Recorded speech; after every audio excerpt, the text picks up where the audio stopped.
Ron, dito na naman tayo sa another episode ng ating Bad na Rattles channel, no? Pag-uusapan natin ngayon, ito po, confidential fund ni BBM, pinakamalaki po sa lahat ng mga tao sa gobyerno. Kailan po? Bakit ayaw nyo pong imbestigahan? BP Sara po, hindi po atin sa pinatawag po na hearing ng NBI. Yan lang po ang pag-usapan natin. Pero bago yan, kung bago ka pa lang dito sa ating channel, mag-subscribe ka na. Dahil ito lang ang tanging channel na may kinikilingan, may pinapanigan, una sa balita, uli sa impormasyon. Kaya ano pang hinihintay nyo? Pindot na, okay. Ito po, personal na paniniwala ko muna, no? Ako po, naniniwala na mali po yung ginawa nilang pagbulatlat, paglalantad ng mga pinagkagastosan ng tinatawag na confidential, no? Kasi maiba na po yung confidential eh. Kinakatwiran po yan ng mga congressman na pera ng taong bayan yan. May karapatan yung taong bayan na malaman kung saan ginastos yung pera nila. Eh kung ganyan po yung katwiran, di buksan na rin po natin. Imbestigahan. Kasi ganito no? Katwiran nyo yan. Maganda naman po yung katwiran nila, di ba? Sino po ba tututol doon? Pera natin yan. Gusto nang malaman. Tama. Tama po yun. Kung ang katwiran nyo ganyan, maging patas po kayo. Lahat po na may confidential fund, dapat inyong imbestigahan. At ang pinakamalaki pong confidential fund ay ang Pangulo ng Pilipinas. Tanong, iimbestigahan nyo ba? O, yung iba pa po, yung ibang ahensya, meron din pong confidential fund. Tanong, iimbestigahan nyo ba? Marami pong gobernador at mayor may confidential fund. Tanong, iimbestigahan nyo ba? O, ano po ang ibig sabihin? Marami palang may confidential fund. Ang Pangulo po, bilyon. 4.5 kasama intelligence fund. Kung binuksan nyo po yung Office of the Vice President, ang tanong po ng taong bayan, kung pinangangatwiranan ninyo na kaya nyo na-imbestigahan yan, natural lang daw dahil pera yan ng taong bayan, imbestigahan rin natin yung iba. Kung hindi nyo po iimbestigahan yan, simple lang po ang kahulugan ng pag-iimbestiga ninyo. Talagang ginamit nyo lang to para manira, para siraan. Ang dami pong pondong nawawala, wag muna yun, di ba? Yun munang confidential fund para po masabi na patas kayo. Ang problema, pinahalata nyo po Sa tingin nyo ba, walang maghanap niyan? Marami na pong matatalino ngayon na mamamayan. Alam na po nila yung nagaganap. Kahit po hindi binabalita yan, no?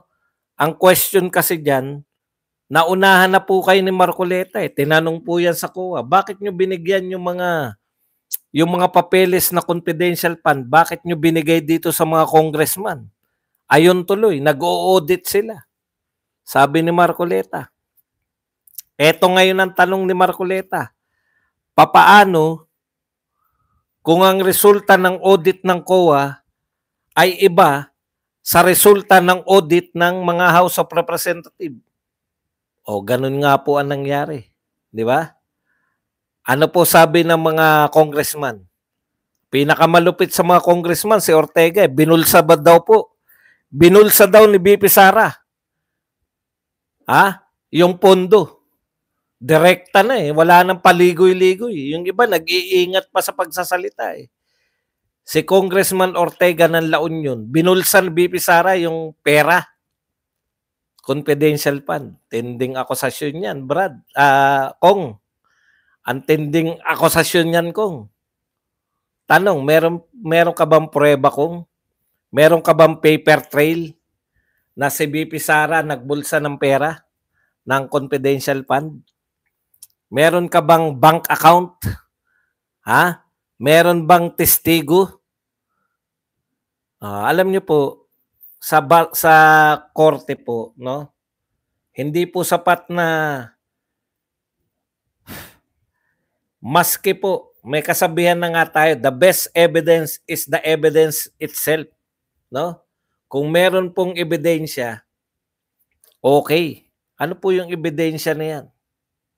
No? Meron bang sinabi?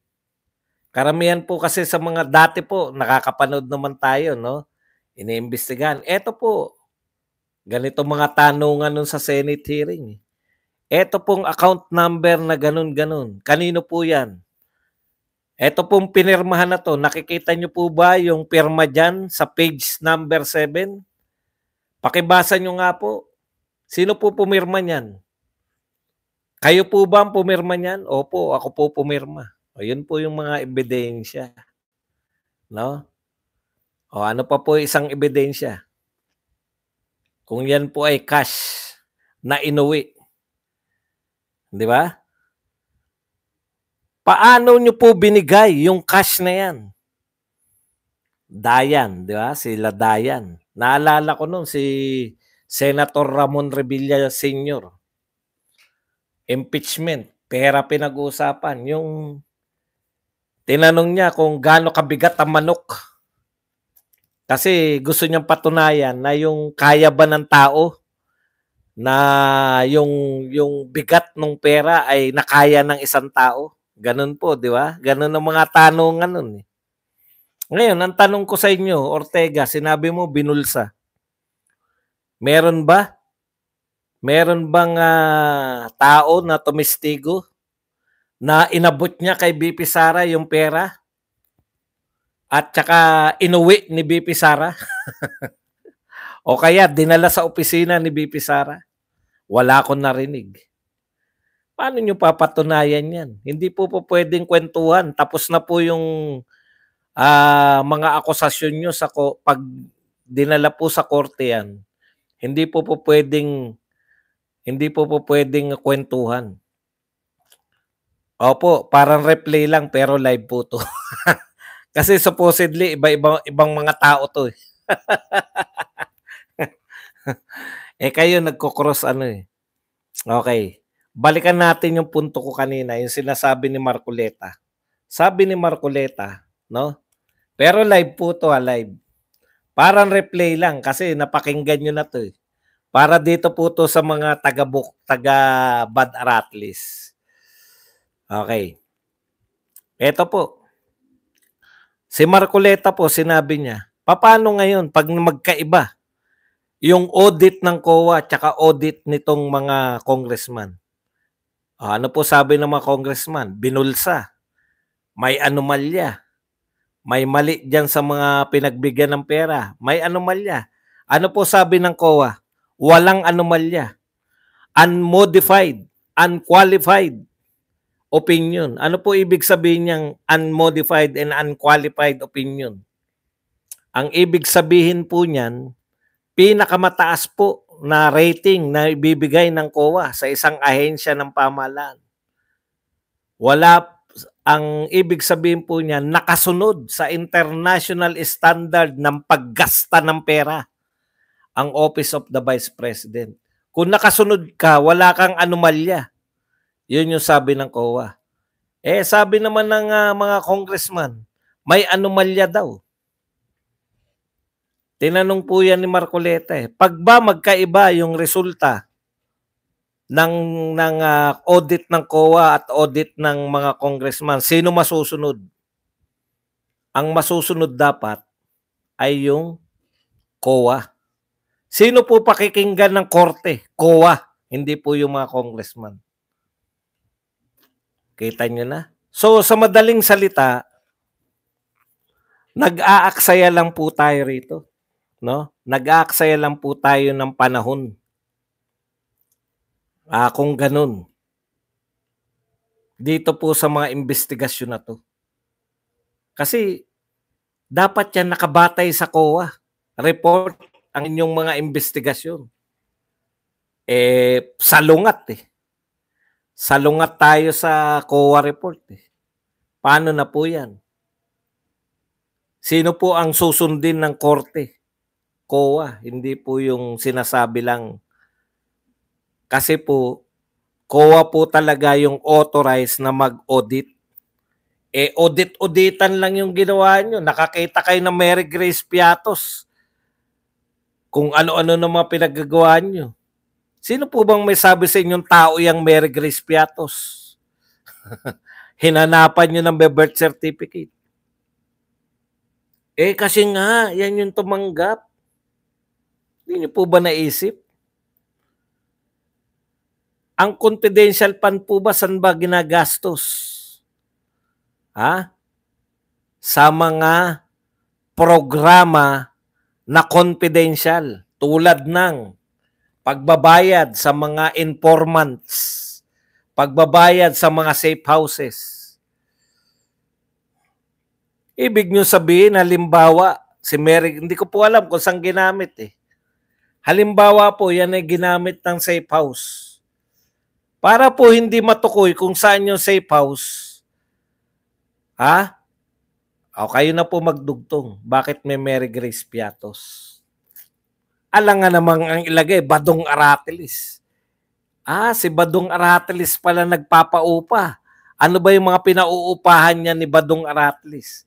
Di matuto kayo na ngayon kung ano yung mga safe house na ginagamit ng mga sa confidential na gawain. Minsan, logic lang. No? Pag naghanap ka talaga ng butas, may mahahanap ka.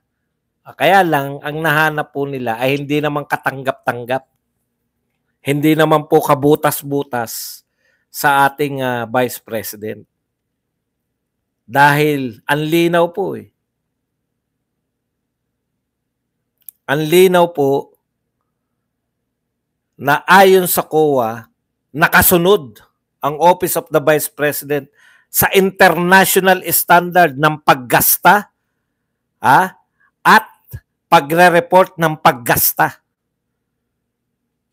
Yun po yung batayan natin. Kung wala palang nakitang issue wala po palang nakitang issue ang COA, wala po. Bet may nakita yung House of Representatives. Kung gusto mo talagang may makikita ka Ang tanong, yung nakita ba nila labag sa batas? Kung hindi labag sa batas, pwedeng talagang naghahanap lang kayo ng maibubutas kahit hindi na labag sa batas. Okay, isa pang pinoproblema nila ngayon, takot daw si BP Sara dahil hindi daw attend sa NBI. Tanong, bawal po bang hindi umattend? Pwede. Pwede naman pala Kaya nga po may mga abogado yung mga tao, di ba? Pwede naman pala. Nasasagot din tuloy ngayon. Ang dami nag-react dyan Pwede pala yun. Ba't manghingi siya ng tanong? Pandaraya yan. Ano pandaraya? Test po ba yan? Pag kukuha ka ng test at nanghingi ka ng tanong, yan. Daya yun. Pwede mo sabing mandurugas. Hindi naman po test yan Yan po ba ay beauty contestant si BP Sara? At kinakailangan hindi niya alam ang itatanong? Katulad po nito. Hindi po siya attend. Kinakailangan niya sagutin. Ano sasagutin niya kung hindi niyo ibibigay yung tanong? In the first place, wala namang pangreklamo sa kanya. Wala pa pong kaso, ano sasagutin niya? Nakukuha niyo? Kung kinasuhan na yan, sasagutin po yung kinaso sa kanya. Ano yung binibintang, sasagutin niya. True. Yung pong tinatawag nating affidavit. Magsasubmit po siya ng affidavit na sumasagot po dun. Ngayon, kinukuha niya yung tanong para kahit hindi siya pumunta, makakasagot siya.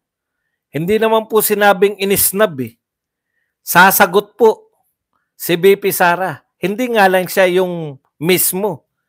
Hindi ko po alam kung bakit gustong-gusto niyong mismo Tandaan niyo po, kamakailan lang, si Tatay Digong, sinampahan po ng kaso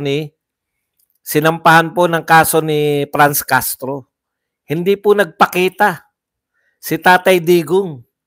Nagbigay siya ng affidavit through sa kanyang attorney, si Attorney Jing Paras, na dating cabinet secretary. Absuelto.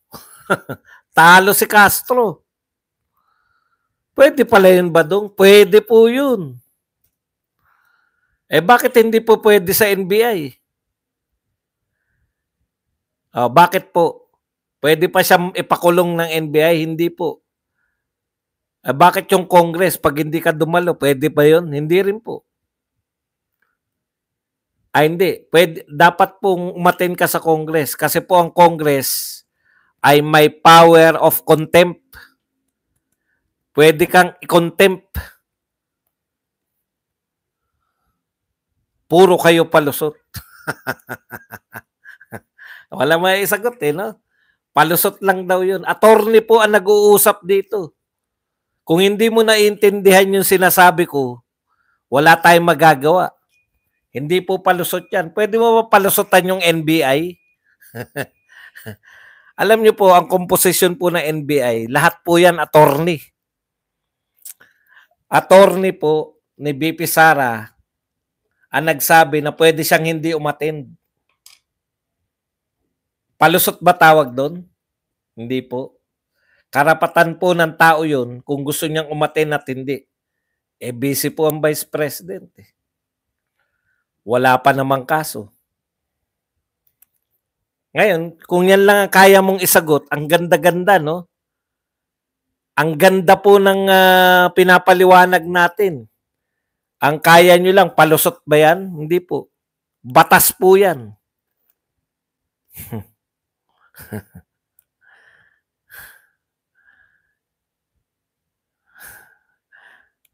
Pwede bang hindi umattend? Pwede pong hindi umattend. Sino may sabi nun? Batas. Batas pala Lusot ba yun? Hindi po. Pag batas po na ayon sa batas, hindi po palusot yun. Ang palusot, ganito. Yung mga pera, yung bumibili ka ng boto na idinadaan mo kunwari sa ayuda, yun po ang palusot. Vote buying, ginawa mo legal sa pamamagitan ng ayuda. Hindi po ako nagsabi niyan. Attorney nagsabi niyan. Si Attorney Vice President Sara Duterte. Vote buying yan. Ginawa nyo legal. Yung mga ayuda na yan. Yun ang palusot. Pinalusutan nyo yung batas. Di ba? Hindi po si BP Sara ang may gawa ng NBI ay